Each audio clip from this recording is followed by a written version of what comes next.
तो फ्रेंड्स, जय माँ बगला में जनवासी। देखिए, अभी मेरी रहमान बाबा की पूजा अच्छी हुई। अभी जस्ट पार्लर में स्वामी समर्थ की पूजा की, क्योंकि मैं कहीं भी किसी यात्रा पे जाती हूँ तो स्वामी समर्थ की आज्ञा लेके जाती हूँ। और ये तो बहुत बड़ी लड़ाई के लिए जा रहे हैं, किसी को इंसाफ दिलाने जा रहे हैं। तो ये लड़ाई में मेरे स्वामी का आशीर्वाद तो बहुत ज़रूरी था और बहुत अच्छा आशीर्वाद मिला। वहाँ के पंडित भी खुश हो गए कि बहुत बड़ी बात है ये, तो आप इस काम के लिए जा रहे हो और आपको सफलता ज़रूर मिलेगी। और कितने लोग ने कहा आपका नाम हो जाएगा। देखो, नाम के लिए तो मुझे कुछ जाना नहीं है। बहुत सारे जन ने यूट्यूब पे मैसेज किया है कि माँ आप पहले से मत बताइए, आपकी जान को खतरा हो सकता है। सबसे पहली बात, जिस दिन अगर मैंने जान का सोचा ना, उस दिन तो मैं काम करना ही छोड़ दूँगी। ठीक है, सबके पीछे रोने वाले बहुत है, मेरे पीछे कोई रोने वाला नहीं है, टेंशन मत लो। मेरा सब कुछ मैं देख चुकी हूँ, कर चुकी हूँ, सारा कुछ। मेरे लिए कोई कारण नहीं है। ठीक है, मेरी कोई कमज़ोरी नहीं कि मैं मर जाऊंगी तो इनका क्या होगा, उनका क्या होगा। मेरे 3 बच्चे हैं, बड़े हो गए, सब कुछ हो गया। हाँ, एक केशव की आस थी कि केशव के लिए जीने की इच्छा थी, लेकिन वो इच्छा भी लोगों ने मेरी ख़त्म कर दी अपने घमंड के हिसाब से। तो जानने दीजिए, मैं जैसी हूँ वैसी अपने में खुश हूँ। तो मैं जैसी हूँ उसमें खुश हूँ। फ़िलहाल अभी मुझे देश की सेवा करनी है। और जिस तरह से लोग मुझे यूट्यूब पे कमेंट कर रहे हैं, तो इनडायरेक्टली जिस तरह से बताया जा रहा है वो ये है कि सीधी बात है कि बागड़ बिल्लों की मौत तो मैंने बहुत की थी, लेकिन जिस देश में लड़कियां सेफ़ नहीं हैं उस देश को नेता को जीने का हक नहीं है। मैं उन 18 रेपिस्ट को मारूंगी, वो तो अलग बात है, उनकी मरने की मौत की खबर नहीं होगी। लेकिन जिसकी वजह से, जिस सत्ता और जिस पॉलिटिक्स की वजह से इस गंदे खेल को अंजाम दिया गया है, जब वो जाएगा तब हम देखेंगे। हमारी बेटी का बलात्कार हुआ तो भाई उन्होंने हमें कमाठी पूरा समझ के हमारी बेटी को हर्जाना पे करने की बात की, 10 लाख रुपया। ठीक है ना, कोई बात नहीं, हम तुम्हारे मौत का तांडव खेलेंगे और तुम्हारी मौत पे, तुम्हारी अंतिम संस्कार के लिए हम पूरा देश मिलके तुमको 20 लाख रुपया देंगे। कोई दे ना दे, विद्या देवी ज़रूर देगी। तो 100 सीधी ये बात है कि जितने लोगों ने मुझे कमेंट किया है, मैं समझ गई हूँ कि किसके ऊपर इशारा कर रहे हैं। तो ये वादा है विद्या देवी का, आने वाली अमावस्या तक, आने वाली अमावस्या तो बहुत दूर है, मैं तो पहुंच जाऊंगी, क्योंकि मैं माँ काली की बेटी हूँ। मेरी पावागढ़ वाली काली माँ ने, जब उनको एक राजा ने उन पर गंदी नज़र डाली थी, तो वो यहाँ से गुजरात से उठ के कोलकाता चली गई थी। मेरे धावजी पाटिल सब कहते हैं, मेरे धावजी पाटिल में भी कोलकाता जाके माँ काली के साक्षात रूप के दर्शन करके वहाँ से अघोर विद्या सीख के आए थे। और मैं भी अघोरी हूँ, और मेरी सबसे बड़ी ताकत तो वहाँ बैठी है, मेरी माँ काली बैठी हैं। मैंने अगर सब लोग कहते हैं ना माँ काली को सब सिद्ध करते हैं, मैंने तो उन्हें प्यार किया है बचपन से। और जो बच्ची अपनी माँ को प्यार करती है तो माँ है वहाँ पे। और सही बोलूँ तो मुझे मरने का कोई दुख नहीं है, मेरे पास जीने का कोई कारण नहीं है। और तुम्हारे पास मरने के बाद बहुत सारे कारण है, क्योंकि मेरे पीछे कोई रोने वाला नहीं, लेकिन तुम्हारे पीछे रोने वाले बहुत हैं। और मैं तो बेसब्री से मौत का वेट करती हूँ, क्योंकि जिस तरह की शक्तियाँ मैंने हासिल की है, मेरी मौत के बाद मैं खुद एक बहुत बड़ी जिन्नत बनूँगी। और जो चीज़ें हैं, अभी तक तो मैंने किसी से पूजे पाठ के जरिए बदला लिया है, लेकिन भगवान ने कसम से बोलती, जिस दिन मैं मरी ना, मरने के बाद मेरी ताकत 100 गुना बढ़ जाएगी।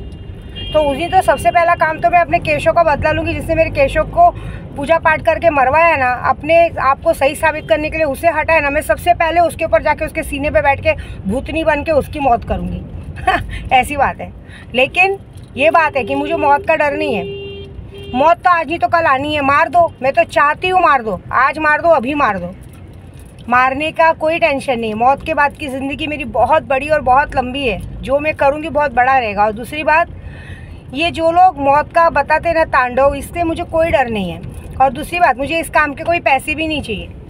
देश की बेटी को बचाने के लिए, जिस देश में हमारी ऐसे नेताओं के रहते, अगर हमारी बेटियाँ सेफ़ नहीं हैं, तो वैसे नेताओं को जीने का हक नहीं है। क्या करेंगे वैसे नेताजी के, क्योंकि सबसे बड़े रेबिश तो वही हैं। तो कोई बात नहीं, विद्या देवी वादा करती है निस्वार्थ मन से, बेगर पैसों के। मेरे को पैसे चाहिए भी नहीं इस काम के। पैसे तो मैं बहुत, कहते हैं पैसे तो रोड पे खड़ी हुई रंडी भी कमा लेती है, पैसों का मीनिंग नहीं है। निस्वार्थ मन से वादा कर रही हूँ मैं कि ये काम को अंजाम दूंगी। और जिनकी वजह से मैं तो बहुत घमंड खाती थी, जिन लोगों का नाम सामने आया, मैं उन पर बहुत घमंड था। हमारे सब लोग हम लोग को सैल्यूट कर रहे थे, लेकिन अगर उनकी वजह से हमारी बेटियां सेफ़ नहीं है, तो ऐसे नेता को जीने का हक नहीं है। तो ये वादा है, इस अमावस्या तक उनको ऊपर पहुंचाऊंगी।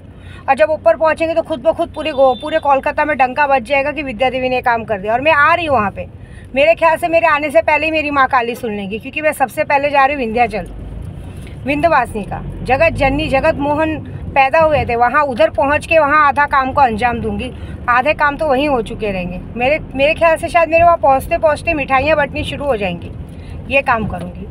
ठीक है, तो ये बात है कि मेरे पीछे कोई रोने वाला नहीं, तुम्हारे पीछे रोने वालों को बचा लो, सही है ना। और दूसरी बात, मैं अपनी देश की जनता से और सबसे यही बोलूँगी, कैंडल लेके घूमना नॉट इशू,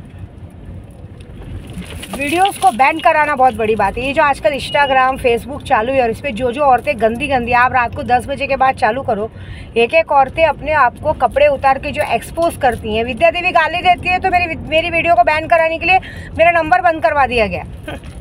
मैं 100 लड़कियों की शादी कर रही थी, उस जलन के मारे पॉलिटिक्स वालों ने ही, समाज के लोगों ने, मैं उनका नाम नहीं लूँगी, कुछ हमारे ही समाज के ठेकेदारों ने मेरा नंबर बंद करवा दिया, पैसे के लालची लोगों ने, चमड़ी चोर लोगों ने, ठीक है ना, मेरा नंबर बंद करवा दिया। लेकिन जो लोग बीपी पिक्चर बनाते हैं, सब कुछ करते हैं, उनके साथ कुछ नहीं किया, उनका कोई भी बाल बाका नहीं हुआ है। मेरा बोलने का मतलब है, ये जो भी फालतूगिरी हो रही है, एक तो नशे की वजह से तो हो रही है, लेकिन सबसे बड़ा बैन लगना चाहिए वीडियोस पे। छोटे छोटे बच्चे गंदी वीडियोस देख के ये सारे गंदे कामों को अंजाम देते हैं, इस पर बैन लगवाइए खुद ब खुद। मैं अपने देश की सरकार को भी यही कहूँगी कि यहाँ पैसा बांटना, वहाँ पैसा बांटने से अच्छा आप अच्छे कामों में हाथ डालिए। ये जो ड्रग्स का बाज़ार है उसे बंद करवाइए, और सबसे बड़ी बात, ये इन सारी गंदी चीज़ों पे बैन लगवाइए। बच्चे अगर रात को घूम रहे हैं तो उन पे बैन लगवाइए कि 12 बजे के बाद कोई 4 बजे सुबह 5 बजे तक दिखना नहीं चाहिए। अगर कोई भी दिखा तो उसी जगह पे उनको अरेस्ट करके अंदर कर दिया जाएगा। ये सब करिए, खुद ब खुद आपका देश बचेगा। बाकी ये सब करके कोई मतलब नहीं है। ये योजना चालू करो, वो योजना चालू करो, ये योजना वो योजना चालू करने के चक्कर में भी कितनी औरतें घंटों घंटों लाइन में खड़ी रहती है, बच्चों को भूखा प्यासा छोड़ के, ये पैसा करके छोड़ के ये सब करती हैं। ये सब कोई मीनिंग नहीं है। तो अभी सबसे बड़ा मुहिम यही है कि इस, कहते ना, बुराई की जड़ को ही ख़त्म करना है। तो बुराई की जड़ जो है, जिनकी वजह से हमारा देश बर्बाद हो रहा है, लेकिन आज हमारा देश बचा भी नहीं है। हमारे देश की लड़कियां सेफ़ नहीं हैं, हमारी बेटियां सेफ़ नहीं हैं। जिस जगह पे बेटियां सेफ़ नहीं, उस जगह के लोगों को ज़िंदा रहने का हक़ नहीं है। तो ठीक है, अब सबसे बड़े बागड़ बिल्लों का मौत होगा, और वो होगी इस अमावस्या तक। अमावस्या बहुत दूर है, मेरे को तो लगता है उसके पहले ही मेरी माँ काली सबूत दे देंगी, क्योंकि मैं जितना प्यार करती हूँ ना मेरी माता रानी से, उससे 100 गुना ज़्यादा मेरी माँ मुझसे प्यार करती है। और आप देख लीजिएगा, कोलकाता पहुँचने तक अगर मेरी माँ ने मेरी ज़बान की डंका नहीं बजाई तो मैं अपना नाम बदल के रख दूँगी। ठीक है, जय माता दी।